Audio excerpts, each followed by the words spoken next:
చెడుపై మంచి సాధించిన విజయానికి గుర్తుగా దసరా పండుగను లేదా విజయదశమి పండుగను భారతదేశమంతటా ఎంతో ఘనంగా జరుపుకుంటారు. దానికి ముందుగా నవరాత్రి దీక్షను పాటిస్తారు. అందువలన ఇది 10 రోజుల పండుగ. ఆశ్వీజ శుద్ధ పాడ్యమి నుండి ఆశ్వీజ శుద్ధ నవమి వరకు 9 రోజులు అమ్మవారిని వివిధ రూపాల్లో ఆరాధిస్తారు. అందువలన వీటిని దేవీ నవరాత్రులుగా పిలుస్తారు. ఈ నవరాత్రులు శరదృతువు ఆరంభంలో వస్తాయి కాబట్టి వీటిని శరన్నవరాత్రులు అని కూడా పిలుస్తారు. దేవాలయాల్లో యజ్ఞయాగాది క్రతువులు జరిపిస్తారు.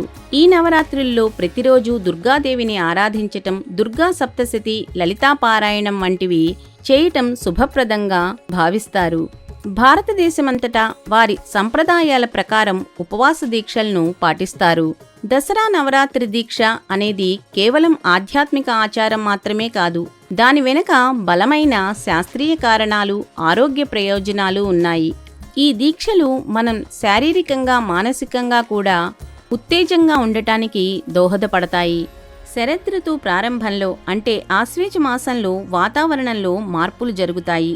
చలికాలం ప్రారంభమయ్యే ఈ సమయంలో శరీరం బలహీనపడి రోగనిరోధక శక్తి తగ్గుతుంది. అందువలన మన పురాతన ఋషులు ఈ కాలాన్ని గమనించి ఆయుర్వేద ప్రకారం శరీరాన్ని శుభ్రపరచుకోవటానికి, రోగనిరోధక శక్తిని పెంచుకోవటానికి ఇది సరైన సమయమని గుర్తించారు. నవరాత్రి దీక్షలో తీసుకునే సాత్విక ఆహారం వల్ల జీర్ణ వ్యవస్థకు విశ్రాంతి లభిస్తుంది.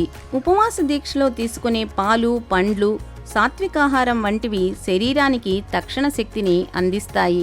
ఈ సమయంలో చేసే ఉపవాసం, పూజలు, ధ్యానం వంటి వాటి వల్ల మనసు ప్రశాంతంగా ఉంటుంది. మానసిక ఒత్తిడి, ఆందోళన తగ్గుతాయి. ఒక నిర్ణీత సమయంలో పూజలు, పారాయణలు చేయటం వలన ఏకాగ్రత, క్రమశిక్షణ అలవడతాయి. అమ్మవారిని వివిధ రూపాల్లో ఆరాధించటం వలన సానుకూల శక్తి మన చుట్టూ ఏర్పడుతుందని మన నమ్మకం. ఇది మన ఆలోచనలను, మనసును శుభ్రపరుస్తుంది. ప్రకృతికి దగ్గరగా ఉంటాం. దీనివలన మన శరీరానికి, మనసుకు కూడా సాత్విక గుణం కలుగుతుంది. సామూహిక పూజలు, వ్రతాల వలన అనేక మందితో మన అనుబంధాలు బలపడతాయి. అందువలన ఈ దసరా నవరాత్రి దీక్ష అనేది కేవలం ఒక మతపరమైన ఆచారం కాదు.